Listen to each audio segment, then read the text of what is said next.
እኔ ምን አቅም ነበረኝ ይህንን ክብር ያሳየኝ አትሞትም በሕይወት ኑር ያለኝ እኔ ምን አቅም ነበረኝ ይህንን ክብር ያሳየኝ አትሞትም በሕይወት ኑር ያለኝ ዛሬ የሆነ ሰው የእግዚአብሔርን ክብር ያያል ቀኝ እጃችሁን ሲከፍ አድርጉና አንድ ደቂቃ እንጸልይ ሲያመስግኑ አንድ ደቂቃ ኦራናማ ሲፕራሻናኮ አውጁ ሲባካችሁ በልሳኖች አየው ባይኔ ስራዬን ስሰራ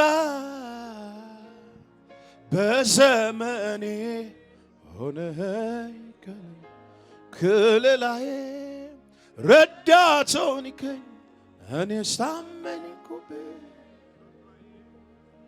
እግዚአብሔር ተመስገን ልበል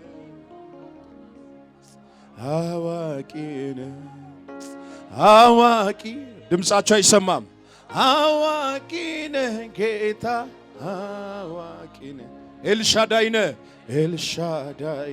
ኦ ኤልሻዳይ ነህ ጌታ ኤልሻዳይ ነህ አንተን እንዳላስተያይ ከሌላው ነው ሆነብኝ አንተን እንዳላስተያይ ከሌላው ነው ሆነብኝ አይኖቼ ማሳርፍበት ካንተ ሌላ የለኝም ከልቡ የሚራራል እንደ አንተ አላገኘው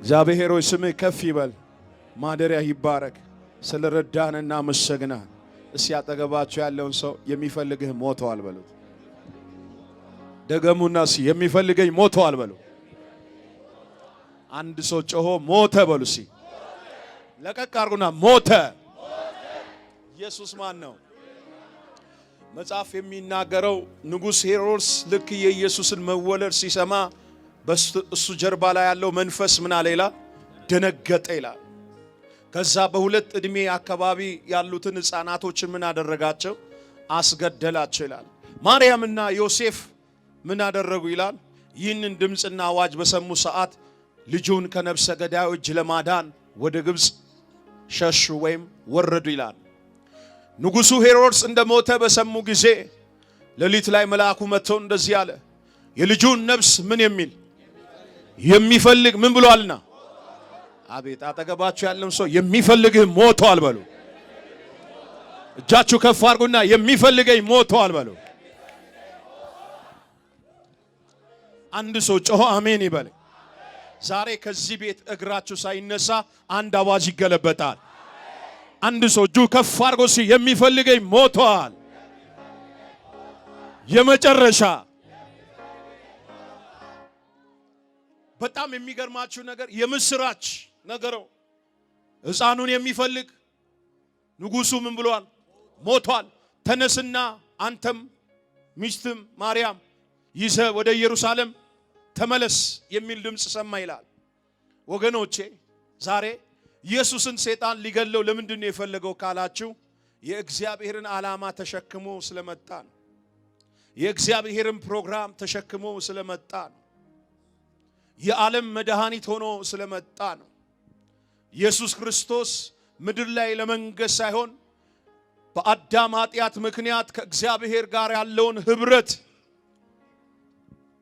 ከአዳም ጋር የነበረውን ህብረት ለማስተካከል አብ ልጁን ወልድን ስለላከ ይህንን የሰማና ያየው ዳቢሎስ ወይም የዚህ ዓለም ገዢው ሉሲፈር እጅግ ደነገጠ ይላል ሰይጣንን ካስደነገጠው አንዱ የኢየሱስ መወለድ ነው ኢየሱስ ሲወለድ ሲኦል ተሸነፈ ኢየሱስ ሲወለድ ኃጢአት ተሸነፈ ኢየሱስ ሲወለድ ሰይጣን ተሸነፈ በዚህ ሰዓት ከንጉሱ ጀርባ ላይ የነበረው መንፈስ እጅግ ደነገጠ ይላል። ኢየሱስን የሚያገኝ መስሎ በሺዎች የሚቆጠሩትን በሚሊዮኖች የሚቆጠሩትን ሕፃናትን ምን አደረገ ይላል? አስገደለ ይላል። በኢየሱስ መወለድ ብዙዎች ያለ ፕሮግራማቸው እንደሞቱ መጽሐፍ ቅዱስ ይናገራል። ኢየሱስን ፍለጋ ነው ያ ነፍሰ ገዳዩ ምን ያለው የወጣው። ዛሬ እዚህ ቤት ውስጥ ያላችሁ የአባቴ ብሩካኖች እንደ እግዚአብሔር ነቢይ ትንቢታዊ መልእክት አስተላልፋለሁ። እኔን የሚፈልግ አገልግሎቴን የሚፈልግ ቤተሰቤን የሚፈልግ ጸጋዬን የሚፈልግ ሶስት ጊዜ እስኪ ሞቷል በለው። ሁለት የመጨረሻ አንድ ሰው ጮህ እስኪ ሞቷል። በገንዘብ ያዡ እጅ መድኃኒት የለም። በጠቢብ እጅ መፍትሄ የለም። በተማረውም ባልተማረውም እጅ ምን አልነበረም መፍትሄ ወይም መድኃኒት የለም። አንድ ነገር ልንገራችሁ፣ እግዚአብሔር የሰጠን ስጦታ ቀላል አይደለም። አንድ ሰው ለአንድ ሰው ስጦታ ሲሰጥ አክብሮቱን ነው የሚገልጸው፣ ፍቅሩን ነው የሚገልጸው። እግዚአብሔር ለአባታችን አዳም ሔዋንን ስጦታ አድርጎ ነው የሰጠው። አዳም ከእንቅልፉ ሲነሳ ስጦታውን ማንን? ሔዋንን ነው የተቀበለው። እግዚአብሔር በዘመናት መካከል ለሰው ልጅ ስጦታ በመስጠት ያልደከመ አምላክ ነው። ለአዳም የሰጠው ያ ስጦታ መታ ከእግዚአብሔር ፕሮግራም ብታጎሎም አሁንም እግዚአብሔር አዳምን መፈለጉን አልተውም። አሁንም እግዚአብሔር አዳምን ስለሚፈልገው በአምሳሉ ስለፈጠረው በፕሮግራሙ ስለፈጠረው ስለራራለት ድጋሚ ለአዳም ወደሱ እንዲመለስ ሕግ ሰጠው። በሕግም ሊመለስ አልቻለም። ሕግ ይበልጥኑ ከአዳምን ከማን? ከእግዚአብሔር። አዳም የሚለውን እኛን እንውሰደው። የሰውን ልጅ ከእግዚአብሔር ምን አደረገ ይላል? አራቀው ይላል። እግዚአብሔር አሁንም አልደከመም ስጦታውን በመስጠት። የሚገርመኝ ነገር ቢኖር እግዚአብሔር ሰጪ አምላክ ነው። በሚሰጠው ስጦታ የሚጸጸት አምላክ አይደለም። ዋው! የሚገርማችሁ ነገር ለሶስተኛ ጊዜ አሁንም መጣና ለጠፋው ለዚህ ለአዳም ወይም ለሰው ልጅ ሶስተኛውን ስጦታ ማንን ይሰጣል? ካህናትን ሰጠ። ካህናትም ለጠፋው ለዚህ ለሰው ልጅ ኃጢአት ማስተሰረያ ወይም በእግዚአብሔርና በሰው መካከል ምኖች መካከለኞች እንዲሆኑ ኃጢአትን ይዞ እየገቡ እንዲያስተረዩ ቢሰጥም የሰው ልጅ ሊመለስ አልቻለም። የሰው ልጅ ከጠፋበት ወይም ከወጣበት ፕሮግራም ሊመለስ አልቻለም። አራተኛው ስጦታ የሚገርማችሁ ነገር እግዚአብሔር በአምሳሉ የፈጠረውን የሰው ልጅ አሁንም ሊመልስ ስለፈለገ እስኪ አሁንም እስኪ አንድ ጨምሬ አራተኛውን ስጦታ ልስጣቸው ብሎስ አሁንም የማያልቀውን ስጦታ አምጥቶ ነቢያትን ሰጠ። በነቢያት በኩል ሊመልስ የሰው ልጅ ፈለገ። የሰው ልጅ ሊመለስ አልቻለም። የፋይናሊ ቀደም እንደምናየው በስላሴ ምክረ ጉባኤ ውስጥ አንድ ስብሰባ ከባድ ስብሰባ ተደረገ ሰማይ ላይ። ይሄን ሁሉ ስጦታ ሰጠው። ከኔ ፊት የጠፋው ይሄ ሁሉ ሰው ይሄ ሁሉ በአምሳሌ ሰር የፈጠርኩት የሰው ልጅ ሁሉ ለኔ ወደኔ ሊመለስ ስላልቻለ ምንድነው ማድረግ አለብን ብሎ ሲመካከሩ አብ የመጨረሻውን የናዝሬቱን ኢየሱስን ስጦታ አድርጎ ላከ። ማን ነው ኢየሱስ ስጦታው ነው የመጣለት ሰው? ስለ ጌታ ለኢየሱስ ክብር ያምጣሲ። እስኪ አጠገባችሁ ያለውን ሰው ስጦታ ተሰጥቷል በል። አረ አንድ ሰው ጮ ስጦታ ተሰጥቷል በል። የተሰጠ ስጦታ በል እስኪ የከበረ ስጦታ ነው። አረ አንድ ሰው አሜን ይበል እስኪ። አንድ ሰው እጁ ከፍ አድርጎ አሜን። የሚገርም ነው። ጌታችንን ኢየሱስን አብ ስጦታ አድርጎ ወደ ምድር ላከ ይላል። ኢሳይያስ ላይ ያለውን ቃል አቤ ጮክ ብሎ ያነብልናል። ምዕራፍ 9 ላይ ያለው ነብዩ ኢሳይያስ ጨለማ ውስጥ ሆኖ ስለሚመጣው መሲህ የተናገረው ይሄ የተሰጠው ስጦታ ምን የሚያደርግ ነው የሚለውን አንድ ነገር ብቻ ልናገርና ጨርሳለሁ። ምዕራፍ 9 ላይ ያለውን ሕፃን ተወልዶልናልና ወንድ ልጅም ተሰጥቶናልና አለቅነትም በጫንቃው ላይ ይሆናል። ስሙም ድንቅ መካር፣ ኃያል አምላክ፣ የዘላለም አባት፣ የሰላም አለቃ ተብሎ ይጠራል። የተወለደው አራት ነገሮችን ጮክ ብለህ ንገረን ድጋሚ። የተወለደው አንድ አለቅነት በጫንቃው ላይ ይሆናል። አንድ ሁለተኛ ስሙም ድንቅ መካር፣ የመጨረሻ ኃያል አምላክ፣ የዘላለም አባት፣ የሰላም አለቃ ተብሎ ይጠራል። አጠገባችሁ ያለውን ሰው እስቲ አንዴ አጠገባችሁ ያለውን ሰው ዛሬ የሚፈወስ ነገር አለ በሉ። ድገሙና ዛሬ በሉ እስኪ በሚወለደው በኢየሱስ የሚፈወስ ነገር አለ በሉ። አንድ ሰው ጮሆ አሜን ይበል። እስቲ ደስተኛ የሆነ ሰው አሜን። ይሄ ነቢይ በጨለማ ውስጥ ሆኖ የተናገረው ወይም ያየው ራእይ ነው። ስለሚወለደው ስለ አይሁድ ንጉሥ፣ ስለ ዓለም ሁሉ ቤዛ የሚሆነው ስለ ኢየሱስ ክርስቶስ የተናገረው ትንቢት ነው ወይም የተናገረው ራእይ ነው። ኢሳይያስ የተወለደበት የመጽሐፍ አዋቂዎች ሲናገሩ የጨለማው ሲዝን ይሉታል። በዚህ በጨለማው ሲዝን ላይ ስለሚመጣው ብርሃን፣ ስለሚመጣው መሲህ፣ ስለሚመጣው አዳኝ አንድ ሰው ጮሆ አሜን ይበለኝ። ዛሬ እዚህ ያላችሁ ቤት ሳትደርሱ አንድ ትንቢት እናገራለሁ። እጃችሁን በአፋችሁ የምጭኑት የሆነ ነገር ይወለዳል።